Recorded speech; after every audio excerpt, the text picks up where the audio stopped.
ELB.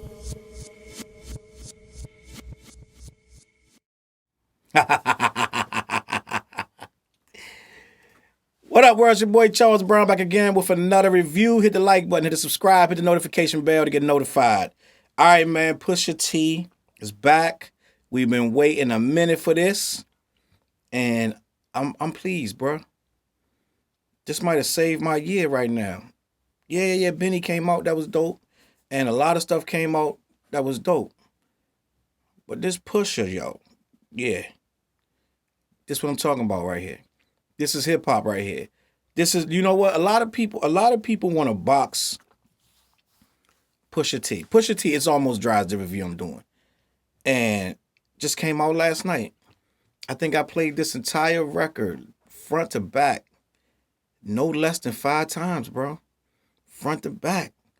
That's how short it is. What is it? 35 minutes.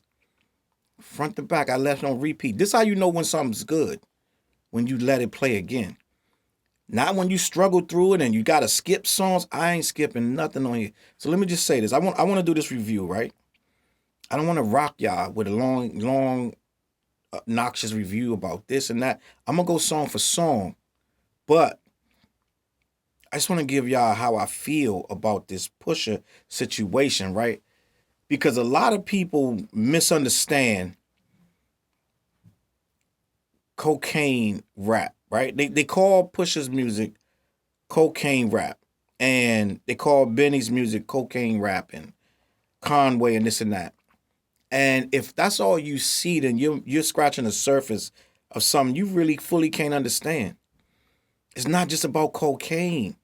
You understand what I'm telling you? It's not just about cocaine. What I need y'all to stop saying, I mean, it is cocaine rap. Don't get me wrong, but that's not what make it good. Anybody can rap about cocaine, bruh. That's not this. This not just let me rap about cocaine. This about power, right? This about how much power can you manipulate and bend to your will and make it work for you and against your enemies. And how much power can you wield, right? The cocaine is what gives you the power in this scenario, in this Pusha T scenario.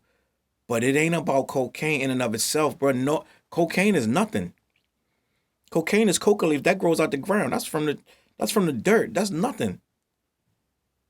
I can go. You can drop me in a field of cocaine, and I'm coming out with nothing. It's nothing. It doesn't mean anything, right? This been growing out the ground for centuries, right? It holds no weight. It does nothing but you make it into a powder and then you snort it. That's not what this is about. He's not advocating drug use. This is all about the power you can wield when you use this substance right? This is all about how you can be a major figure, a major player, a mogul when you use this substance right. Rich people that are millionaires and billionaires think the exact same way he's thinking. The things he's talking about are name brands that moguls and rich people use on a daily that haven't sold a dime, a drop of cocaine, right?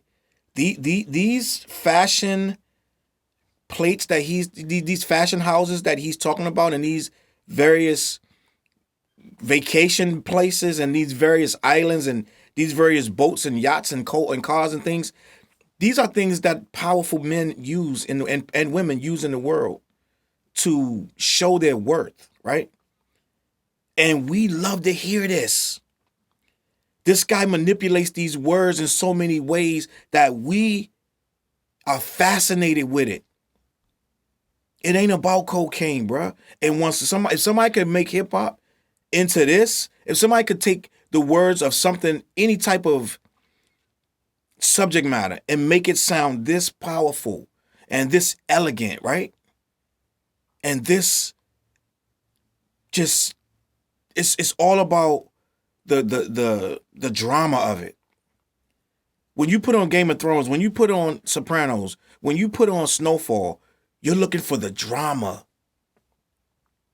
right? This man takes these words and write full on scripts of Oscar worthy movies. This Wolf of Wall Street type of stuff, bruh. You're misconstrued when you think this is all about cocaine, right? This stuff about I can make a call and have your entire family wiped out. That is not necessarily about cocaine, bruh. Right? It's dudes that are in gangs that have nothing but their word that can make a call and have your family wiped out without spending a dime or using anything. It's power. We love the power that Pusha T displays on these tracks. It's always over the top, confident. It's always ruthless. It's always vengeful. And we love watching this kind of stuff. Right? Name your favorite 5 TV shows right now. I guarantee you they got sex, they got drugs, and they got money. I guarantee you. I promise you. This is what we want, bruh. Pusha T, it's almost dry. This is a work of art. And to dumb it down and just say it's cocaine rap is a disservice. Yes, he does rap about cocaine. And we love the bars of it, right? This deeper than that. This guy is a genius, right? We throw that word around, but this guy is making something as trivial. Like literally, cocaine is the most trivial thing, right? Cocaine and crack, any sucker can do that. You can buy $50 worth of cocaine and become a drug dealer right now. It's not hard. It don't take no sense. It doesn't take no type of elegant speaking. It is for chumps to easily come up. It ain't nothing special. Any block USA gonna have a dime of cocaine on it. But what this man does is process that cocaine into something much more elegant. Bigger talk, bigger things going on. Jets and boats, right? Manipulating women that are dimes that have all kind of options, but they're sitting with you, right? It's the pageantry of it. And we love this, right? Coyle Ray is like, he's a dinosaur. Nah, ma, you don't understand. First of all, if Pusha T is a dinosaur, this is a powerful dinosaur that's still living and breathing, right?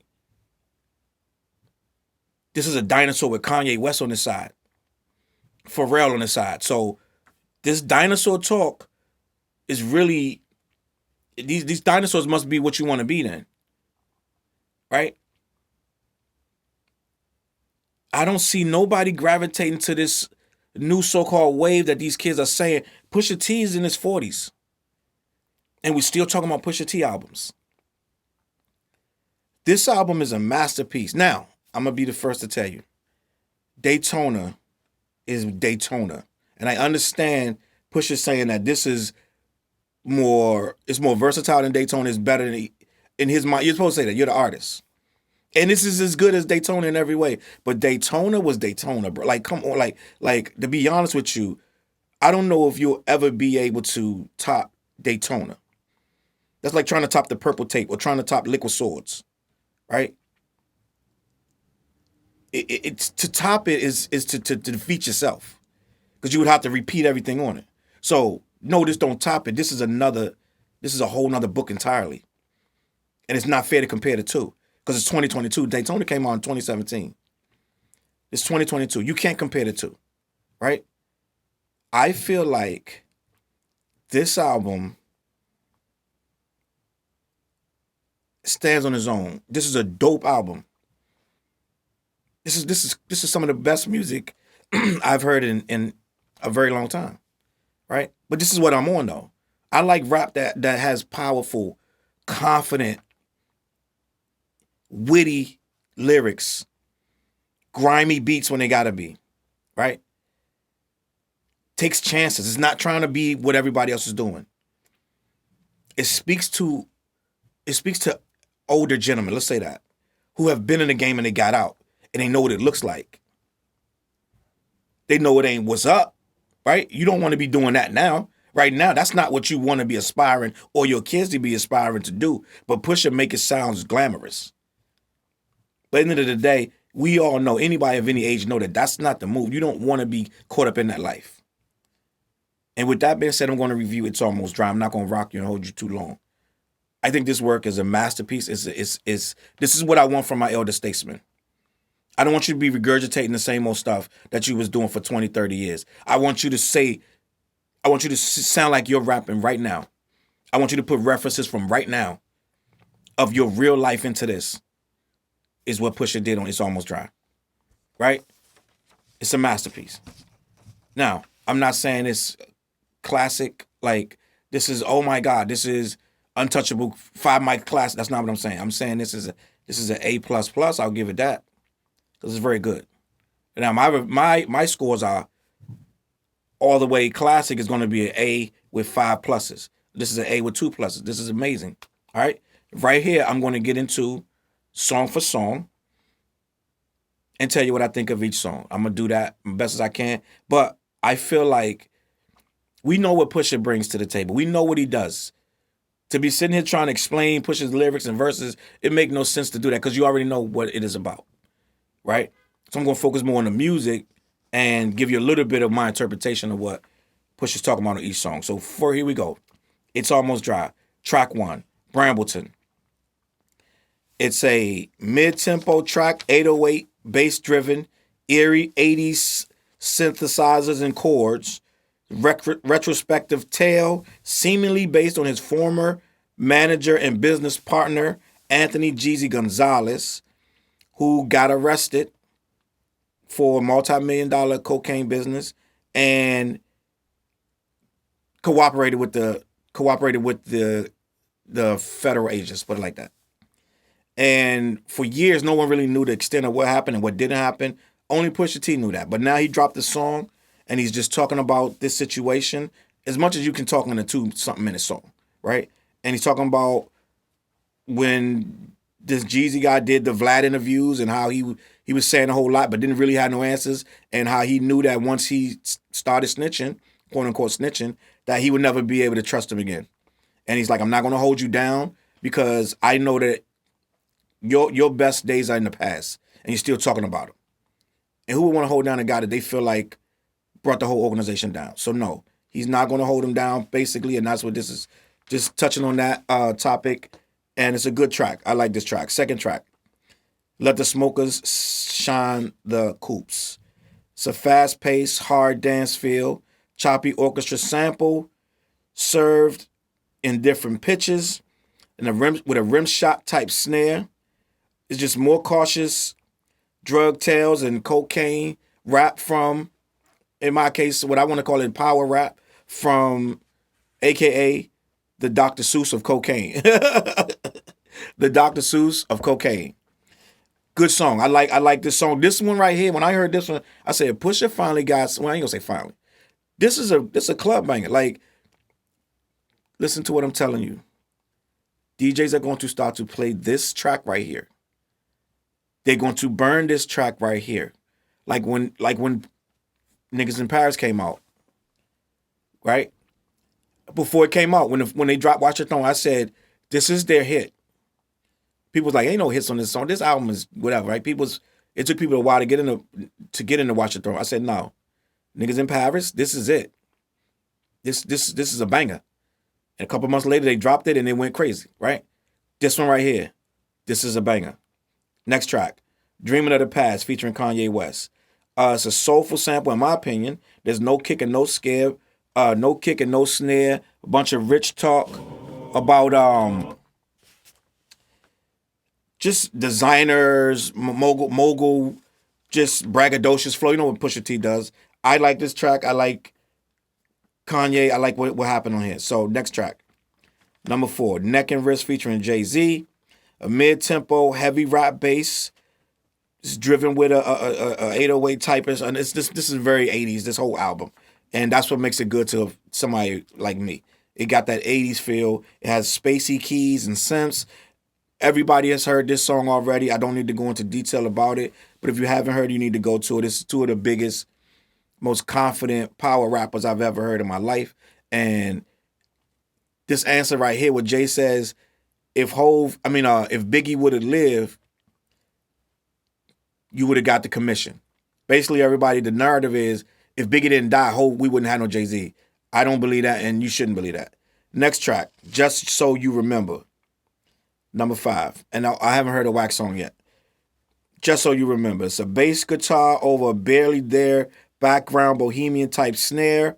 Pusha spins gritty visuals through gritted teeth, reminding y'all that if you want to take it there, I can take it there with you.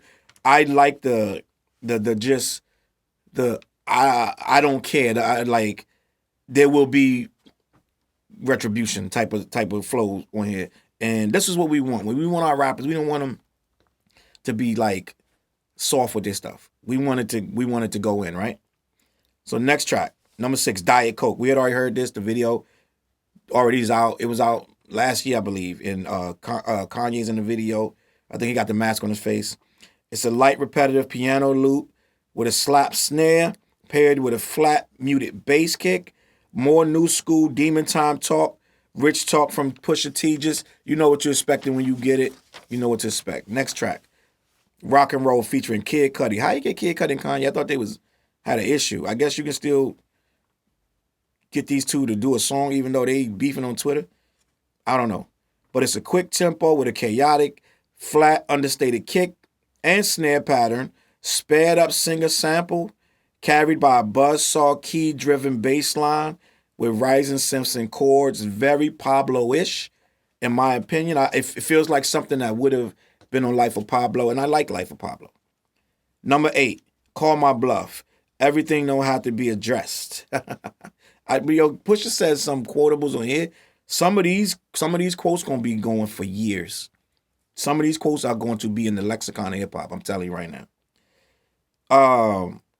It's more 808 New York 80s style kick and snare. Very American gangsterish, in my opinion. Pusha reminding people of his boss status and ability to handle his street business. And he says a line that people are going to be dissecting for years, where he says, I wish my fan base was more like J. Cole's. I take that to say he wish he had more fans that's going to buy his music.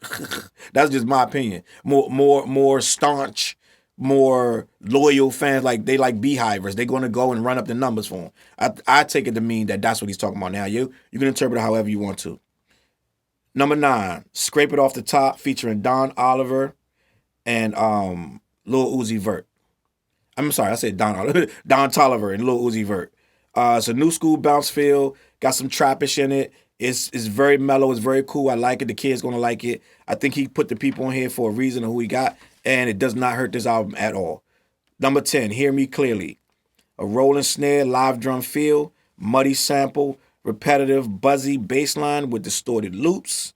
Hear ye, if y'all niggas fear me. Yo, I love this track. I think this is like salt on like freaking like a well-cooked steak, bro. Number 11, Open Air. Slow tempo, bass kick driven, slap snare, big mogul talk, full chorus interchanging with sporadic flute blasts and movie-like chords. Once again, Pusha does what he does. I think you need to hear it for yourself. I'm not going to sit and try to tell you his lyrics because I'm just not going to do that. It's just some of the most witty banter you've ever heard. Last but not least, I Can Pray For You, featuring his brother, No Malice, and Labyrinth, right? Church organs with just remorseful sounding chords, and just this is a some of these lyrics on this song, right? You have to hear this thing probably 15 times to process some of the wittiness, right? Somebody, a surface level MC, will hear this song and they'll think they got it. And they'll be like, it ain't that much to it. No, bro. They go from God to the devil to street talk to every kind of way in between. Every single line has another meaning. This record is amazing. This entire body of work is amazing. But this last song, some of these lines on here, you probably will never catch.